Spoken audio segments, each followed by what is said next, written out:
नमस्कार, मैं Brajesh Rajput talk time में आपका स्वागत करता हूं। आज हमारे साथ जो मेहमान हैं वो बहुत खास हैं और इस वक्त बीजेपी के बड़े चर्चित नेता हैं। ये हैं हमारे साथ संजय नगाई जी, जो मध्य प्रदेश के स्टेट फेयर हाउस और लॉजिस्टिक कॉरपोरेशन के चेयरमैन हैं। संजय जी, आपको सबसे पहले तो बहुत बहुत बधाई। आपको पार्टी ने बहुत बड़ी जिम्मेदारी दी है, मगर इस जिम्मेदारी देने से पहले जो इतना विवाद हो रहा था, तो उसकी क्या वजह दिख रहे हैं? आप लोगों ने बड़ी चर्चा की, आपके पास जो केस वगैरह थे उनकी बहुत चर्चा की, तो इतने विरोध के बाद भी आपको उम्मीद थी इतना विरोध होगा और फिर ये जिम्मेदारी मिलेगी? जी नमस्कार भाई साहब। राजनीति निश्चित रूप से मैं कहता हूं कि अगर पक्ष और विपक्ष की राजनीति ऐसे तो वैसे होती है, लेकिन इसलिए भी विरोध है क्योंकि मुझे उन जगहों पे जहां बोलना चाहिए था वहां मैं बोला, मैं वहां मौन नहीं रहा, इसलिए भी विरोध है। और हम लोग जिस क्षेत्र से आते हैं बुंदेलखंड से, तो बुंदेलखंड में सामान्य तौर पे सामान्य परिवारों, किसान परिवारों के लोगों को राजनीति करने की मान्यता नहीं है। एक लंबी श्रृंखला उठा के देखेंगे तो लगभग पूरे बुंदेलखंड में सामंतवाद का बोलबाला रहा। विधायक, सांसद या राजनीति महलों से, गढ़ियों से चलती थी। तो हम लोग क्योंकि राष्ट्रीय स्वयं में अपने आप को सौभाग्यशाली भी मानता हूं, और जो भी हूं जिसके कारण मेरा अस्तित्व है, वो मैं कि संघ का स्वयंसेवक हूं।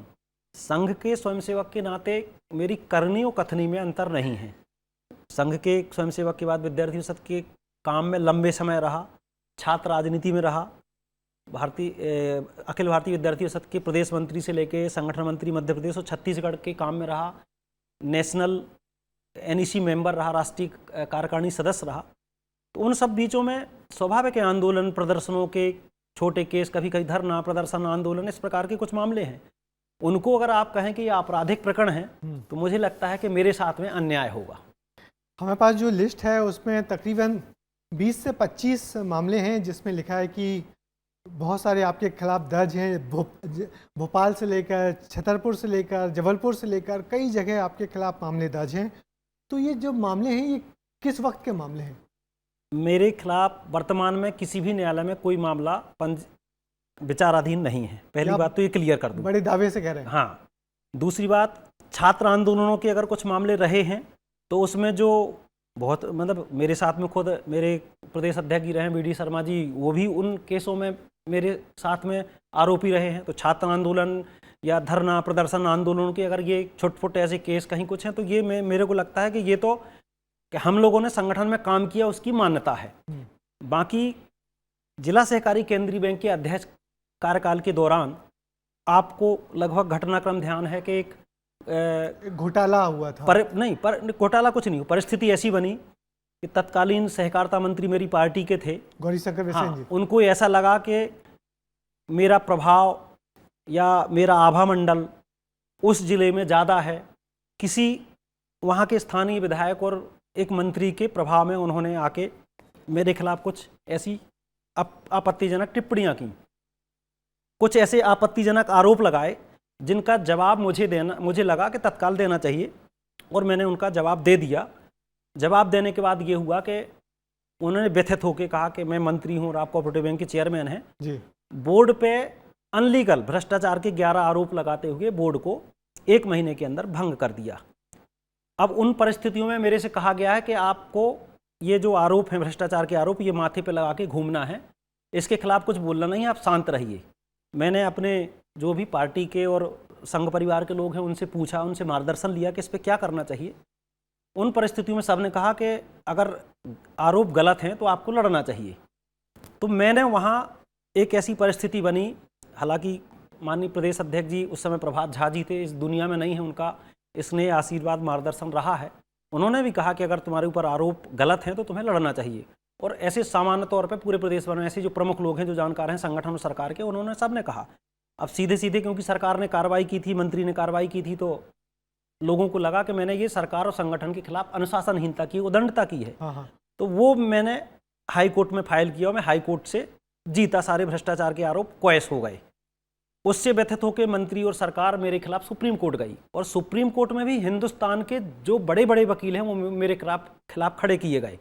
अभिषेक मनु सिंघवी, नहीं भाजपा के नहीं, कांग्रेस के वकील मेरे खिलाफ, रोहिंटन नारीमन, उस समय सॉलिसिटर जनरल थे केंद्र सरकार के, कांग्रेस के, वो मेरे खिलाफ वकील थे। यानी सरकार ने लगभग 8 करोड़ रुपए ऑन रिकॉर्ड, ऑफ रिकॉर्ड भी होगा, ऑन रिकॉर्ड लगभग खर्चा किया आपके खिलाफ केस लड़ने के लिए। और उस बीच में मैं केस ना लड़ूं, मैं केस सुप्रीम कोर्ट से वापस ले लूं, ये रोज मेरे खिलाफ केस लगाए जाते थे अनलीगल आरोप लगाकर, ये भ्रष्टाचार किया, ये किया, वो किया, ये सारे सब। बाद में मैं जब सुप्रीम कोर्ट से केस जीता, और सुप्रीम कोर्ट का केस ऐसा नहीं है, आप गूगल पे सर्च कर सकते हैं, ऐतिहासिक केस है, आज तक न भूतो न भविष्यति, आज तक ऐसा निर्णय किसी बैंक या कोऑपरेटिव बैंक के अध्यक्ष के मामले में, बोर्ड के मामले में हुआ ही नहीं। गूगल पे सर्च करेंगे तो सुप्रीम लॉ ऑफ इंडिया, भारतीय कानून के नाम से संजय नगाइच को पढ़ा जाता है। अच्छा। अगर मैं गलत होता तो सुप्रीम कोर्ट मेरे को क्लीन चिट नहीं देता। सुप्रीम कोर्ट ने क्लीन चिट देते हुए सरकार को कड़ी चेतावनी दी, स्ट्रक्चर पारित किया और 1 लाख रुपए का जुर्माना भी लगाया कि इनके कार्यकाल में बैंक ने स्वर्णिम युग में आया है, वसूली, बाकी रिकवरी, फाइनेंस, सारी सब चीज़ें बढ़ी हैं, आप कैसे इसको अनलीगल आरोप लगा के, वो पुराने कार्यकाल के आरोप थे भैया राजा जो पुराने हाँ। उनका। और मैं आपको बताऊं कि उनके आरोपों को लेके मेरे बोर्ड को हटाया गया, भ्रष्टाचार के आरोप लेके मैं कैसे घूम सकता था। तो वो जो लड़ाई मैंने लड़ी, तो सरकार में या संगठन में बैठे हुए लोगों को लगा कि मैं उदंडता कर रहा हूं, क्योंकि मेरे भविष्य का सवाल था, मेरे माथे पे भ्रष्टाचार के आरोप लगे थे। तो इन लोगों ने अनुशासनहीनता मानी और ये फर्जी केस सारे लगवाए। बाद में जब मैं सुप्रीम कोर्ट से जीता तो सरकार ने इन्हीं केसों की फिर से जांच कराई और जांच में ये पाया कि इन मामलों में संजय नगाइच या उनके बोर्ड का कहीं कोई इन्वॉल्वमेंट नहीं है, चाहे 420 के मामले हों, चाहे भ्रष्टाचार के मामले हों। और आपको बता दूं कि ये FIR करने के बाद भी जो मुख्य आरोपी थे वो भी कोर्ट से अभी वर्तमान में पिछले साल बरी हो गए हैं। कोर्ट ने कहा है कि इस प्रकार का कोई फ्रॉड हुआ ही नहीं है। अब सोचिए कि अब वो भारतीय पुलिस व्यवस्था या कानून और FIR में ऐसी है कि एक बार आपके खिलाफ FIR हो गई तो दर्ज हो जाती तो फिर आपको दर्ज हो गया तो वो आपको और वही लेके घूमेंगे। तो उस समय के ये संघर्ष का जो एक समय है वो लोग लेके घूम रहे हैं। हाँ। और वो वही लोग घूम रहे हैं जिनने इस घटनाक्रम में, वो सामंतवादी नेता जो इस घटनाक्रम में इन्वॉल्व थे, जिनने मेरे ऊपर आरोप लगा के, मेरे को भ्रष्टाचार के आरोप लगा के बैंक के बोर्ड से हटवाया था। अब वही लोग घूम रहे हैं क्योंकि उनको लगता है कि भविष्य में मैं उनको चुनौती दे सकता हूं। मैं तो भारतीय जनता पार्टी का सामान्य कार्यकर्ता हूं, पार्टी जो व्यवस्था देगी, सरकार जो कहेगी। मगर हमारे पास जो ये जो बड़ी सी लिस्ट है, इसी में लिखा है कि प्रदेश भारतीय जनता पार्टी ने पार्टी विरोधी गतिविधियों के लिए आपको 2009 में, 2013 में, 2014 में नोटिस जारी किए, पार्टी विरोधी गतिविधियां। ये क्या पार्टी विरोधी गतिविधियां थी आपकी? ऐसा कभी कोई नोटिस जारी नहीं हुआ। ये इस घटनाक्रम में मैं स्वीकार करता हूं कि इस घटनाक्रम में जब ये बैंक का घटनाक्रम हुआ, मंत्री, तत्कालीन सहकारिता मंत्री, तत्कालीन कृषि मंत्री से सीधा टकराव हुआ। उस समय मुझे जरूर नोटिस दिया गया, पार्टी से उस समय निष्कासन हुआ। बाद में क्योंकि मैंने लड़ाई क्यों लड़ी हाई कोर्ट, सुप्रीम कोर्ट में अपने अधिकारों को लेके, आपको शांत रहना था। मैं भ्रष्टाचार के आरोप लगा के जीवन भर मतलब पार्टी से एक प्रकार से और सारे सिस्टम से, और 6 साल के लिए कोई भी चुनाव नहीं लड़ सकता था, ऐसा भी उस ऑर्डर में था। निष्कासन हुआ था। हाँ, नहीं, जो बैंक से बोर्ड सुपर सेशन हुआ था। ऐसी परिस्थितियों में मैंने वो लड़ाई क्यों लड़ी, उस समय जरूर मेरा निष्कासन हुआ।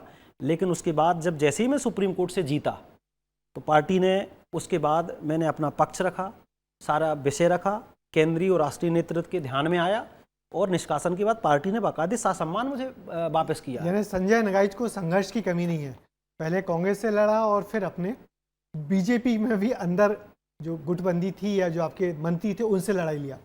मैं आपको निवेदन करूं कि हम लोगों ने तो उस दौर में काम किया कि जब दिग्विजय सिंह की सरकार थी तो जबलपुर में वैलेंटाइन डे के खिलाफ एक मूवमेंट हुआ।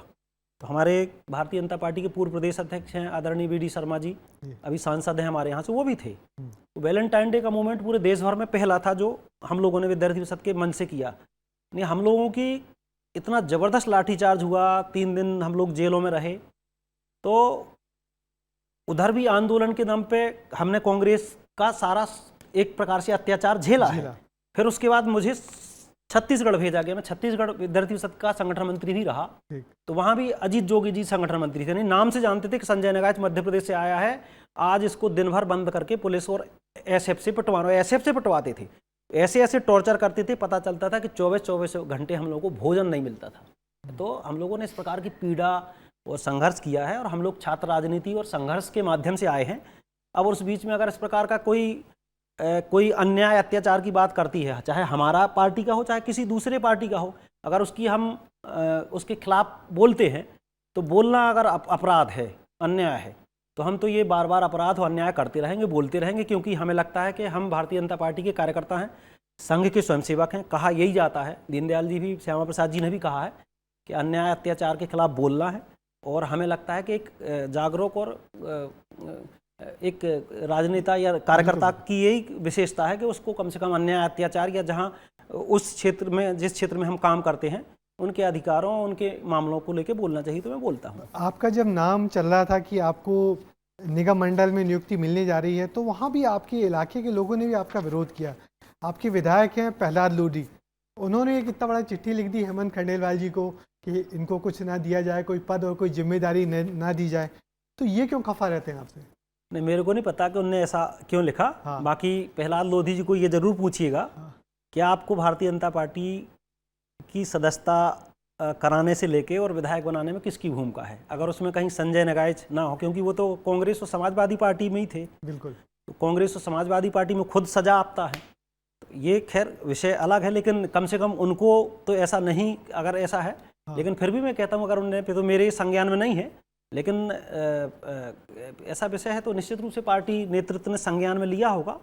और ये जो भी शिकायतें हैं, चाहे अनुशासनहीनता की शिकायतें हों, चाहे ये जो विधायकों और बाकी सब, मेरे को ये सब चीज़ें ध्यान में नहीं है कि क्या कैसे मामले हैं, लेकिन प्रदेश नेतृत्व ने सारी सब चीज़ों की समीक्षा करने के बाद, सारा शिकायतों की जांच करने के बाद ही निर्णय लिया होता। कोई एक व्यक्ति तो निर्णय लेता नहीं है। बिल्कुल। और मैं इसमें प्रदेश के यशस्वी मुख्यमंत्री माननीय मोहन यादव जी, प्रदेश के अध्यक्ष आदरणीय हेमंत खंडेलवाल जी को भी मैं बहुत आभार और धन्यवाद देता हूं। मैं तो कहता हूं कि वास्तव में भूतो न भविष्यति, ऐसा नेतृत्व, इतना मजा और इतना सुलझा हुआ नेतृत्व मैं भी कम से कम 20 साल से भाजपा में काम कर रहा हूं, तो मैंने तो नहीं देखा। तो निश्चित रूप से उनने वो पूरा नेतृत्व, दिल्ली और राज्य का नेतृत्व, बड़ी टीम बैठती है, सब एनालिसिस करती है, जो भी आरोप जिस पे रहते हैं। तो हमें लगता है कि जो लोग भी आरोप लगा रहे हैं ये पार्टी के नहीं हो सकते हैं, क्योंकि पार्टी के होते तो एक बार अगर आप पार्टी फोरम में आपने शिकायत कर दी तो उसके बाद आपको ये बाहर रायता नहीं फैलाना चाहिए था। तो आप ये रायता फैला के संजय नगाइच की छवि नहीं खराब कर रहे हैं, आप भारतीय जनता पार्टी की और भारतीय जनता पार्टी की सरकार की छवि खराब कर रहे हैं। तो हमें लगता है कि निर्णय केंद्र और राज्य के नेतृत्व ने, प्रदेश के माननीय मुख्यमंत्री जी ने, प्रदेश के संगठन, प्रदेश अध्यक्ष जी ने किया है। अगर उन पे आपको भरोसा नहीं है तो फिर हो सकता है कि आपने तय कर लिया हो कि, बाकी तो मुझे लगता है कि आप कह रहे हैं कि आपका विरोध पार्टी का विरोध है। बिल्कुल पार्टी का विरोध कर रहे हैं, क्योंकि मेरा तो निर्णय है नहीं है। मैं तो ऐसे नहीं जबरदस्ती जाके निगम के चेयरमैन के तौर पे बैठ गया हूँ, मुझे पार्टी ने बनाया है।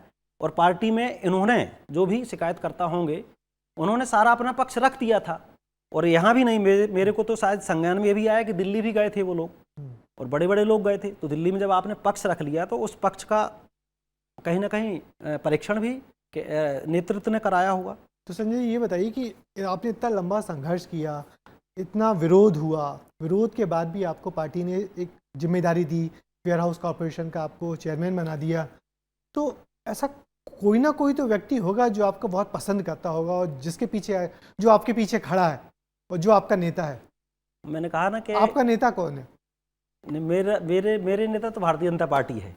और मैं विचार आधारित, आप भी वर्षों से जुड़े हैं, मुझे जानते हैं, कभी ये नहीं कह सकते हैं कि किसी एक व्यक्ति का मैं पट्टा हूँ। मैंने कहा मैं संघ का स्वयंसेवक रहा, वर्षों पूर्णकालिक रहा, विद्यार्थी संघ का काम किया, युवा मोर्चा का भी प्रदेश मंत्री रहा, बैंक का चेयरमैन मध्य प्रदेश में सबसे लंबे समय में ही रहा। उस कालखंड संघर्ष के बाद भी, हटाने के बाद भी मध्य प्रदेश में सर्वाधिक समय में रहा। मेरे नाम पे कोऑपरेटिव के एक्ट और कानून चलते हैं, आप गूगल पे सर्च करेंगे तो मेरे नाम पे कानून चलते हैं। और क्योंकि ज्वाइनिंग में भी आपने देखा होगा कि मैं एक पन्ना छोटे से जिले का कार्यकर्ता हूँ, पवई का रहने वाला हूँ, लेकिन ज्वाइनिंग में पूरे प्रदेश भर के लोग आए।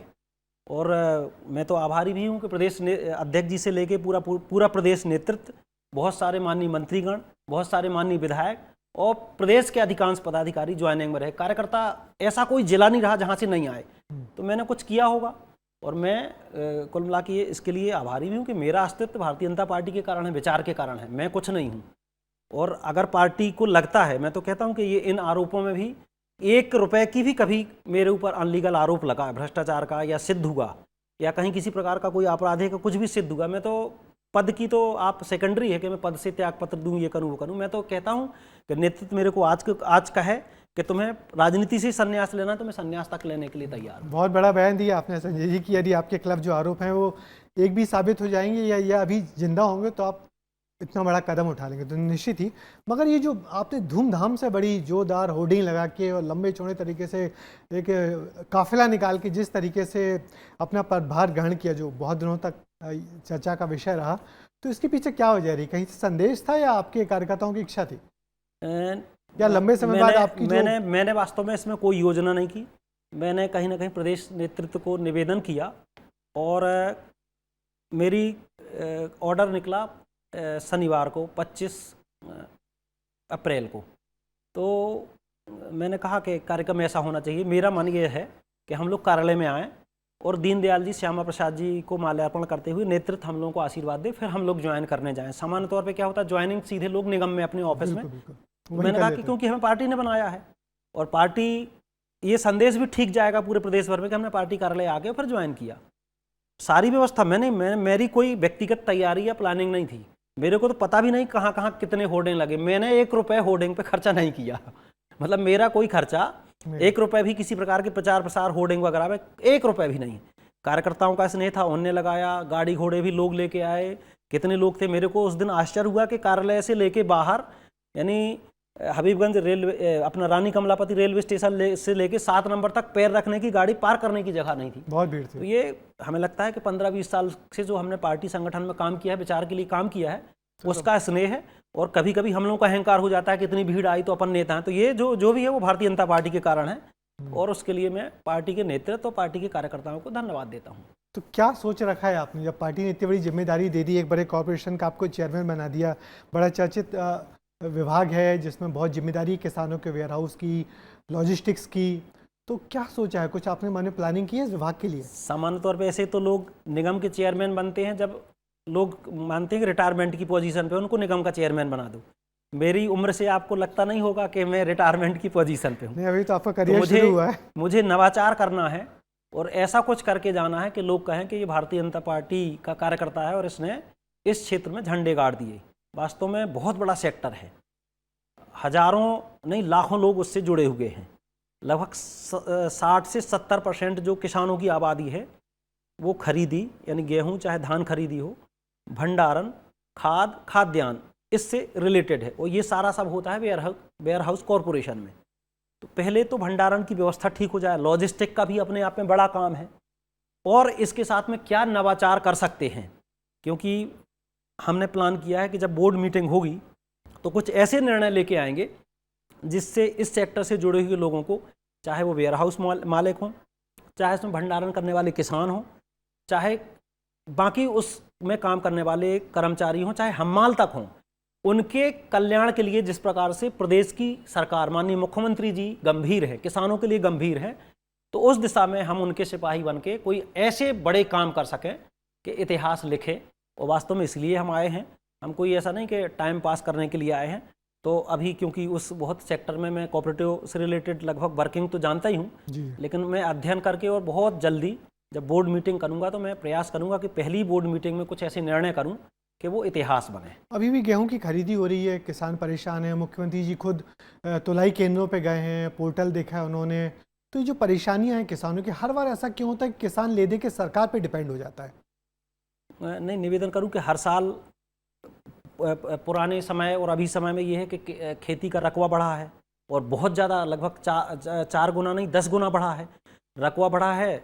भंडारण की, अब जैसे परसों ही मैं जब अधिकारियों के साथ बैठा था तो कई जगह भंडारण की कैपेसिटी कम है, तो कैपेसिटी कैसे बढ़े उसके लिए फिर वेयर हाउस वगैरह भी बनाने पड़ेंगे। तुलनात्मक रूप से इन 15-20 सालों में वेयर हाउस तो बहुत बने ही बने हैं। किसानों की जो परेशानियां रहती थी, पहले कर्जा में कोऑपरेटिव बैंक का चेयरमैन हूँ, भूमि विकास बैंक, आप जानते हैं कि भूमि विकास बैंक से अगर कर्जा लेता था किसान तो 15% उसको ब्याज देना पड़ता था, फिर दंड ब्याज लगता था। तो एक बार अगर उसने नहीं चुकाया और लिया तो भूमि विकास बैंक भूमि विनाश बैंक बन जाता था, उसकी भूमि सीज हो जाती थी। तो इन सब परिस्थितियों में भारतीय जनता पार्टी ने किसान की परेशानियां समझी। निश्चित रूप से उत्पादन इतना ज़्यादा हुआ है तो थोड़ी कभी कभी पैनिक की स्थिति बनती है। अब खाद वगैरह का भी जो जैसे मामला है, तो थोड़ा जो ये युद्ध चल रहे हैं, पहले रूस यूक्रेन का था, अब ये जो ईरान और इधर का युद्ध चल रहा, उसके कारण कभी कभी परेशानियां आती हैं। अब जैसे जूट का मामला है, हम जूट सामान्य तौर पे खरीदते हैं बांग्लादेश से, तो बांग्लादेश यानी कलकत्ता के माध्यम से आता है, तो एक समय तो ऐसा आया कि उसने जूट देने से ही मना कर दिया। तो परेशानी अब ये जो इंटरनली है, सबको किसानों को पता नहीं है, उनको तो लगता है कि हम केंद्र पे जाएं, हमें तत्काल बोरा या जूट का बारदाना मिलना चाहिए। अब जूट टोटल बांग्लादेश ने एक प्रकार से ये युद्ध के कारण बंद कर दिया। तो ये सारी परेशानियां, फिर भी माननीय मुख्यमंत्री जी बहुत सारे मामलों में गंभीर हैं, खुद औचक निरीक्षण करके छापामार कार्रवाई कर रहे हैं। हम लोगों को भी निर्देश है कि बैठते ही माननीय मुख्यमंत्री जी का वो देखिए कि जैसे ही आपका ऑर्डर हो फट से ज्वाइन करो, काम में लग जाओ। तो हमें लगता है कि मुख्यमंत्री जी 24 घंटे 365 दिन पूर्णकालिक मुख्यमंत्री हैं।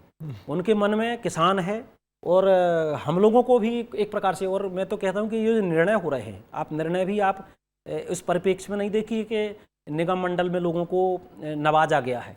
ऐसे ऐसे कार्यकर्ता वास्तव में जिनने जीवन में स्ट्रगल किया है, खूब है, ठीक है। अब ये सारे सब जो चीज़ें हैं ये जीवन की स्ट्रगल और संघर्ष के हैं, लेकिन ऐसा भी नहीं कि मेरा संगठन के प्रति प्रतिबद्धता नहीं रही, मैंने विचार या संघ परिवार के लिए काम नहीं किया।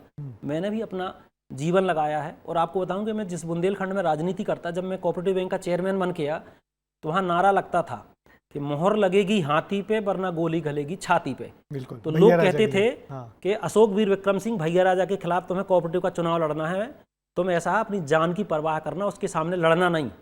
जब मैं लड़ा तो लोग कहते थे कि पता नहीं तुम्हारी लाश कब कहाँ डली मिलेगी।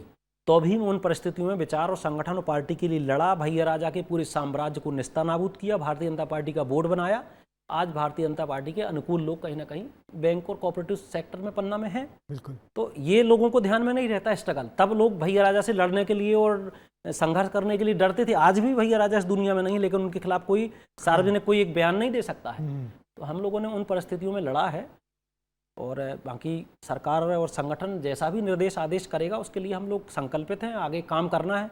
आप लोगों को भी इस सेक्टर में कहीं भी कुछ लगता है तो आप लोगों का भी लगता है कि इस चीज़ को, इस बात को लेके हम लोगों को सुधार करना चाहिए, तो निश्चित रूप से हम लोग सुधार करेंगे। तो संजय भाई, बहुत छोटी जगह से पवई से निकल के भोपाल तक और इतना लंबा संघर्ष और एक बड़ी जिम्मेदारी, तो पलट के देखते हैं तो कैसा लगता है? वो क्या चीज़ थी जो आपको यहाँ तक लेके आई और जिसने आपको झुकने नहीं दिया? निश्चित रूप से मैंने कहा ना कि ये भारतीय जनता पार्टी में संभव हो गया, पहली बात। तो दूसरी बात ये है कि हमारी ताकत संघ के स्वयंसेवक हैं। जब हम बचपन में संघ की शाखा गए होंगे, बाल्यकाल से स्वयंसेवक रहेंगे, तो कभी सोचा भी नहीं कि राजनीति में आएंगे। तो जो कॉन्फिडेंस संघ की शाखा में मिलता है, तो वो फिर काम करना है, ये जुनून था, विचार के लिए, संगठन के लिए काम करना है, वो काम किया। फिर करते करते कभी आपको निवेदन करूं कि कभी ये नहीं किया कि हम क्या बने। ये जरूर अभी बीच में कुछ ऐसी परिस्थितियां आई कि अपने अस्तित्व को लेकर काफ़ी स्ट्रगल करना पड़ा, बड़े बड़े लोगों से टकराने, बड़े बड़े लोगों से लड़ने का ये खामियाजा रहा कि काफ़ी एक प्रकार से थोड़ा व्यवस्था से या कहीं ना कहीं पार्टी की भूमिका या जिम्मेवारियों से बाहर रहना पड़ा। लेकिन फिर भी एक आनंद है, भारतीय जनता पार्टी में ही ये संभव है। भारतीय जनता पार्टी ऐसे ही करती है कि देखती है कि आपने क्या काम किया, कितने वर्ष काम किया, क्या समर्पण किया। और भारतीय जनता पार्टी में बैठे हुए लोग हैं ना, चाहे वो दिल्ली में बैठे हुए, चाहे मोदी जी, चाहे माननीय राष्ट्रीय अध्यक्ष जी हो, चाहे यहाँ मध्य प्रदेश में बैठे माननीय मुख्यमंत्री जी अध्यक्ष जी हैं, इनकी दूरबीन बहुत तगड़ी है और तेज है और बहुत बारीक है जी, एकदम। नहीं संजय जी, आप आए, बहुत अच्छा लगा। इतने लंबे संघर्ष के बाद आपको पार्टी ने जिम्मेदारी दी है, बहुत विरोध के बाद दी है, और निश्चित ही आप जिस विचार के लिए यहाँ तक आए हैं, लड़ाई की है, संघर्ष देखे हैं, तो वो पार्टी है, पार्टी संगठन है और आपका खुद का एक संघर्ष है। आप यहाँ हैं, आपका बहुत बहुत शुक्रिया। आपको नई जिम्मेदारी के लिए बहुत बहुत शुभकामनाएं। बहुत बहुत धन्यवाद भाई साहब। तो ये थे संजय नगाई, जिनको लेके बहुत सारी चर्चा गर्म थी, मगर उन्होंने अपने सारे आरोपों पर बढ़िया अपने अच्छे तरीके से पक्ष रखा और बताया कि सच्चाई क्या है। वो जिस विचार को लेके चले थे उसमें संघर्ष हुए, झगड़े हुए, मगर अपने विचार को नहीं भूला, और आज पार्टी ने उनको फिर एक नई जिम्मेदारी दी है, सारे विरोधों को भुला के। तो निश्चित ही अगली दफ़ा ऐसे ही किसी और संघर्षशील व्यक्तित्व से आपका मुलाकात करवाएंगे। तब तक के लिए नमस्कार।